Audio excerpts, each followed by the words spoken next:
అన్నదాతలకు కూటమి ప్రభుత్వం అండగా ఉంటుందని ఎమ్మెల్యే కావ్య కృష్ణారెడ్డి అన్నారు. కావలిలో జరిగిన అన్నదాత సుఖీభవ పీఎం కిసాన్ కార్యక్రమంలో ఆయన పాల్గొన్నారు. నియోజకవర్గంలోని 4 మండలాలకు చెందిన 18,305 మంది రైతుల కోసం సుమారు 10 కోట్లకు పైగా చెక్కులను ఆవిష్కరించారు. రైతు బిడ్డగా ప్రతి రైతుకు అండగా ఉంటానని, సబ్సిడీ విత్తనాలు, పనిముట్లు అందించి వ్యవసాయాన్ని లాభసాటిగా మారుస్తానని ఎమ్మెల్యే హామీ ఇచ్చారు.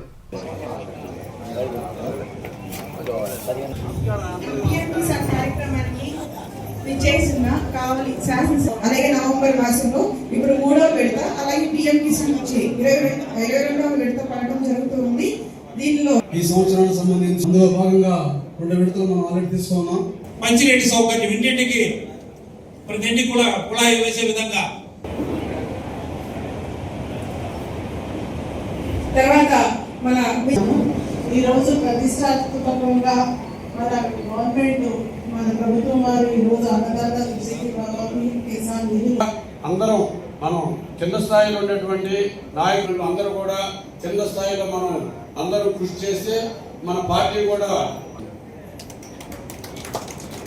థ్యాంక్ యూ అండి. తదుపరి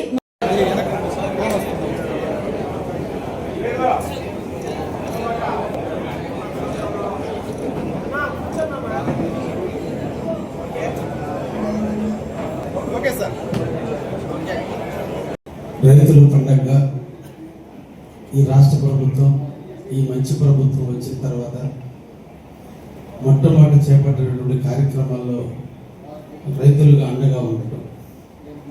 రైతే రాజుగా ఉండాలి, రైతు కంట నీళ్లు రాకూడదు, రైతులను మనం ఆనందంగా ఉంచినంత కాలం ఈ ప్రకృతి చల్లగా ఉంటుంది, ప్రకృతి చల్లగా ఉన్నంత కాలం ప్రకృతి ఒడిలో మనందరూ కూడా సేద తీరుకోవచ్చు. కాబట్టి ఆనందంగా ఉండాల్సినటువంటి రైతులని మరింత ఆనందింప చేయడానికి కేంద్రంలో రాష్ట్రంలో ఈరోజు కృష్ణార్జునులుగా ఈ రోజున మోడీ గారు కిసాన్ పథకం, ప్రధానమంత్రి కిసాన్ పథకం కింద ఆర్థిక సహాయాన్ని అందిస్తూ, అదేవిధంగా రాష్ట్ర ప్రభుత్వం అన్నదాత సుఖీభవ, అన్నదాత చల్లగా ఉండాలని అన్నదాత సుఖీభవ కింద కొంత అమౌంట్ కలిపి సంవత్సరానికి 20 లక్షల రూపాయలు ఇస్తానన్న మీదట దాన్ని 3 దఫాలుగా కేంద్ర ప్రభుత్వం ఒక రాష్ట్రమే కాదు అన్ని రాష్ట్రాలకి పంచుతుంది. కాబట్టి అన్ని రాష్ట్రాలకు ఇచ్చే టైంలోకి మన రాష్ట్ర వాటా కూడా కలుపుతూ 3 దఫాలుగా ఇచ్చే కార్యక్రమానికి నాంది పలికి ఇప్పటికే మనం 2 సార్లు ఇవ్వడం జరిగింది. 3వ దఫా ఈరోజు 6,000 రూపాయలు ఈరోజు రైతుల అకౌంట్లో ఇవ్వడం జరుగుతుంది.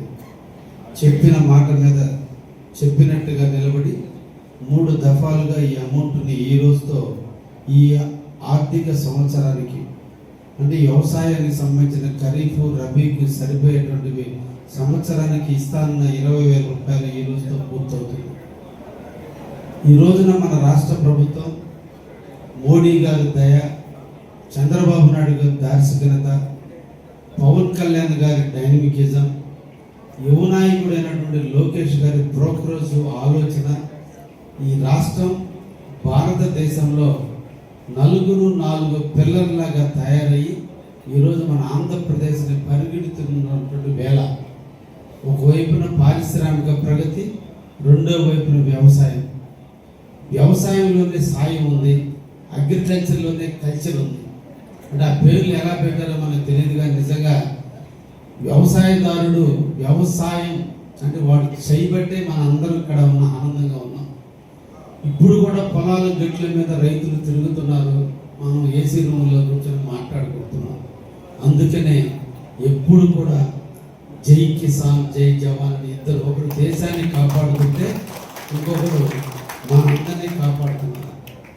గోదావరి నుంచి పెన్ను వరకు కూడా నదులను అనుసంధానం చేస్తే ఈరోజు గోదావరిలో విస్తారంగా వర్షాలు ఆ ప్రాంతంలో కురిసి కొండల ప్రాంతాలు కాబట్టి అక్కడ వర్షాలు పడ్డందుకు కారణాల వల్ల సముద్రంలోకి ఒక్క చుక్క కూడా ఉపయోగం లేకుండా దాదాపు 1,500 టీఎంసీల నీళ్లు అంటే ఆంధ్రప్రదేశ్లో ఉన్న డ్యాముల్లో ఉన్నటువంటి అంత నీళ్లు సముద్ర పాలు అవుతుంటే సముద్ర పాలు కాకుండా దాని పోలవరం డ్యామ్ కట్టి ఆ పోలవరం డ్యామ్ లో నీళ్లను స్టోరేజ్ చేసి ఆ నీళ్ళని పంపింగ్ ద్వారా కావచ్చు, గ్రావిటీ ద్వారా కావచ్చు, ఈ రోజున రాష్ట్రంలో ఉన్నటువంటి అన్ని డ్యాములకి నీళ్లు పంపించగలిగితే ఈ రాష్ట్రంలో ఎక్కడ కరువు కాటకాలు ఎక్కడ ఏర్పడ్డా, వర్షాధారం లేక ఇబ్బందులు పడుతున్నా ఒక్క గోదావరి ప్రాంతంలో ఇప్పటికీ కూడా మనం దాదాపు 300 సంవత్సరాల నుంచి సరాసరి ఇరిగేషన్ డిపార్ట్మెంట్ వారి లెక్కల ప్రకారం సంవత్సరానికి 2000 టీఎంసీల వర్షాలు అక్కడ కురుస్తుంది. కాబట్టి ఆ వర్షపు నీళ్లు ఒడిసి పట్టుకుని